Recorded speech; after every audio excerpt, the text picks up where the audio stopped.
APF documentation ये होता है कि सपोज आप कहीं एक प्रोजेक्ट है जहाँ पे सपोज 200 फ्लैट्स है, 300 फ्लैट्स है, ओके, और अब हर एक जब फ्लैट बैंक के पास आएगा लोन के लिए तो हर एक फ्लैट का बैंक इंडिविजुअल लीगल या टेक्निकल सारी प्रोसेस तो नहीं करेगी, okay, then we require the total list of documents for total site.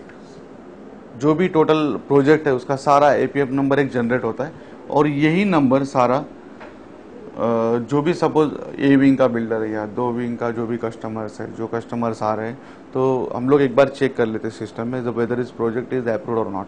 अगर वो अप्रूव्ड है तो we don't need a legal all document set, okay, सिर्फ उसका हम लोग प्लान ले लेंगे या फिर एग्रीमेंट सबमिट करके वी डिसबर्स द अमाउंट। तो we don't have need to time उसे हम लोग इमीडिएटली बिल्डर का फाइल ले, क्योंकि बिल्डर हर एक कस्टमर को तो लीगल फाइल दे नहीं सकता, तो इसलिए हम लोग प्रोजेक्ट अप्रूव करते हैं। That is the APF process, approved project funding, APF, okay. Documents होगा एपीएफ प्रोसेस में जो लीगल डॉक्यूमेंट्स होते हैं, नॉर्मली आपको इन्फॉर्मेशन के लिए बता रहा हूँ बिकॉज वो लीगल का काम होता है, बट हमें थोड़ा अवेयरनेस होना चाहिए कि हमें भी क्या क्या डॉक्यूमेंट्स लग रहे हैं लीगल्स के लिए या प्रोजेक्ट टोटल अप्रूव करने के लिए। तो we require the partnership deed या मेमोरेंडम और आर्टिकल्स ऑफ एसोसिएशन जिसे एमओए वगैरह हम लोग बोलते हैं, ओके।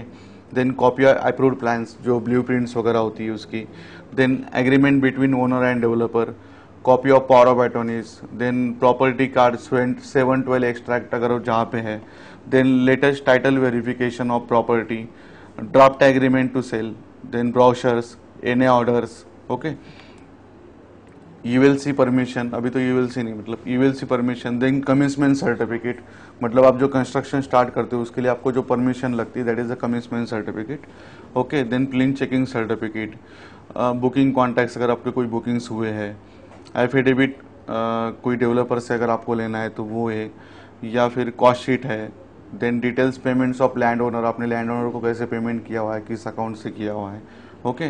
प्रोफाइल और बैकग्राउंड और बिल्डर्स उसने अभी तक कितने पोजीशंस दिए हुए हैं, कितने प्रोजेक्ट्स कंप्लीट किए हुए हैं, this is the first project और 5th प्रोजेक्ट, मतलब जो भी उसका एक्सपीरियंस है, वर्क एक्सपीरियंस वो है। Details of bank account of project, अगर वो किसी क्लाइंट का हमें चेक निकालना है तो उसका डिटेल्स क्या होना चाहिए, चेक फ्योरिंग क्या होना चाहिए, means builders firm name, bank account number, then bank account और ब्रांच वगैरह, ये सारी इन्फॉर्मेशन हम लोग at the time of APF सारी फाइल्स बैंक में सबमिट होती है, उसका एक नंबर जनरेट होता है। तो जो भी कस्टमर डिसबर्समेंट लेगा the number will be check, the if project is approved then will disburse the amount immediately. तो उस टाइम पे हम लोग हर बार लीगल नहीं कर सकते, सिर्फ आपका वैल्यूएशन चेक होता है कि कंस्ट्रक्शन स्टेज कितना है, बस उस केस में यही होता है, ओके। और कोई डाउट है किसी को? खुश?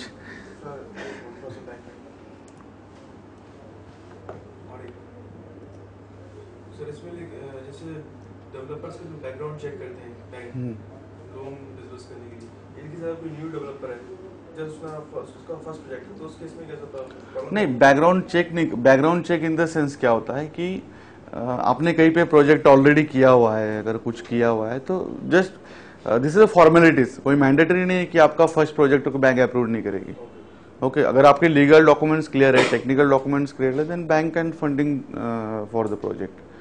बट अगर बैंक का पर्पस क्या होता है कि लीगल टेक्निकल टाइटल आपका क्लियर होना चाहिए बस। तो आपका फर्स्ट प्रोजेक्ट हो चाहे आपने 10 प्रोजेक्ट कंप्लीट किए हो, अगर आपने 10 प्रोजेक्ट कंप्लीट किए बट लिटिगेशन में लैंड है तो बैंक फंडिंग नहीं कर सकते, ओके। जस्ट एक इंफॉर्मेशन होनी चाहिए बैंक के पास कि ये प्रोजेक्ट कौन कर रहा है, बिल्डर का नाम क्या है, ओके। तो इसलिए for formalities only, okay. Clear है सबको? और कोई डाउट्स वगैरह? Okay, thank you.